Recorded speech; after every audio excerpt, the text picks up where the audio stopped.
श्री जगन्नाथ रथ यात्रा में उमड़ा भक्तों का सैलाब। इस्कॉन मंदिर नीमच से शनिवार को श्री जगन्नाथ रथ यात्रा का आयोजन किया गया। दोपहर 2:30 बजे वैदिक परंपरा अनुसार पांडु विजय के बाद भगवान श्री जगन्नाथ भाई बलराम और बहन सुभद्रा के साथ रथ पर सवार हुए। रथ यात्रा दशहरा मैदान से शुरू हुई, जो खाटू श्याम मंदिर मार्ग, जाजू बिल्डिंग, तिलक मार्ग, बिचला गोपाल मंदिर मार्ग सहित शहर के प्रमुख मार्गों से निकली। रथ यात्रा में भगवान के विग्रह मुख्य आकर्षण का केंद्र रहे। ये विग्रह श्री जगन्नाथपुरी धाम से निर्मित होकर आए हैं। गुजरात का प्रसिद्ध राघवास बैंड भी रथ यात्रा में शामिल हुआ।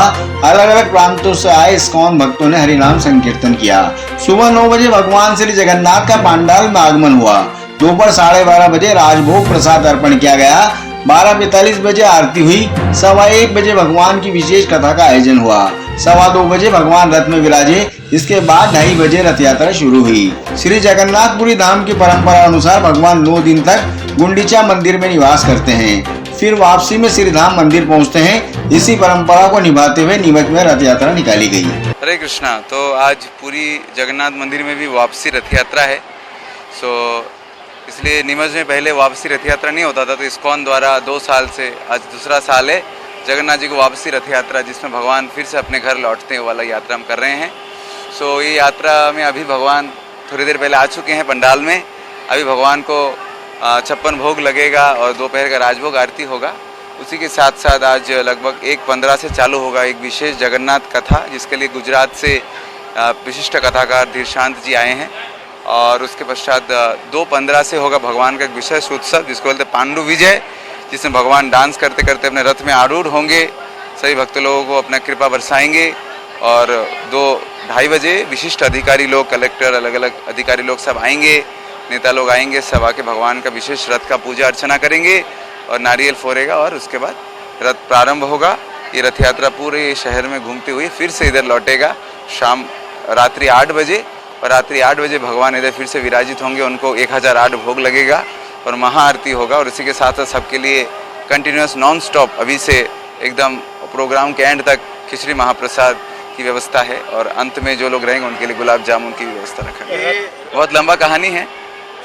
ये रथ यात्रा एक्चुअली हमारे उज्जैन नगरी से कनेक्टेड है। उज्जैन जो जिसका नाम अवंतीपुरी है, उधर के एक राजा थे इंद्रदुम्न महाराज, जो सतयुग में थे। उनको भगवान के दर्शन का अपरिव्र आकांक्षा था। तब भगवान ने उनको प्रेरणा दिया कि मैं नील माधव के रूप में जगन्नाथपुरी में हूँ। तब राजा आए और भगवान को बहुत लंबा, बीच में बहुत सारे गैप मैं छोड़ रहा हूँ। तो बाद में भगवान उनको आते हैं नील माधव को दर्शन लेंगे। नील माधव उस समय नहीं दर्शन देते, तो बाद में बोलते कि मैं नील माधव लकड़ी के रूप में तैर के आऊँगा समुद्र के तट में और मेरी विग्रह निर्माण करना। तब स्वयं विश्वकर्मा जी एक वृद्ध का रूप लेके आके भगवान का विग्रह निर्माण किया था। बाद में ब्रह्मा जी इनके प्राण प्रतिष्ठा किया था और विश्वकर्मा के द्वारा एक विशिष्ट मंदिर बना के उधर भगवान की विराजना किया गया, जो पूरी मंदिर के नाम से प्रसिद्ध है। उस समय भगवान जो है तीव्र गर्मी के कारण स्नान करते हैं और स्नान के कारण उनको बुखार आ जाता है। 15 दिन तक भगवान दर्शन नहीं देते। 15 दिन बाद भगवान का दर्शन मिलता है भक्तों को। तो भगवान सोचते मैं जगत का नाथ हूँ, मेरे मंदिर में केवल सनातनी ही अलाउड है, तो बाकी जितने जीव है सब मेरे ही संतान है, उनको क्या होगा।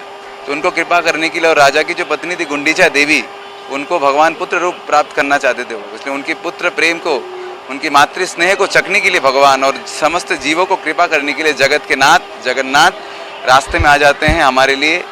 तो यही परंपरागत तरीके से भगवान का रथ यात्रा उत्सव का पीछे मूल कारण है, जगत के जीवों को कृपा करना। जो भगवान के पास नहीं आते, भगवान उनके पास चल के आते हैं। तो इस बार नीमच में भी हो रहा है। कृपया सभी नगरवासी आएँ और भगवान के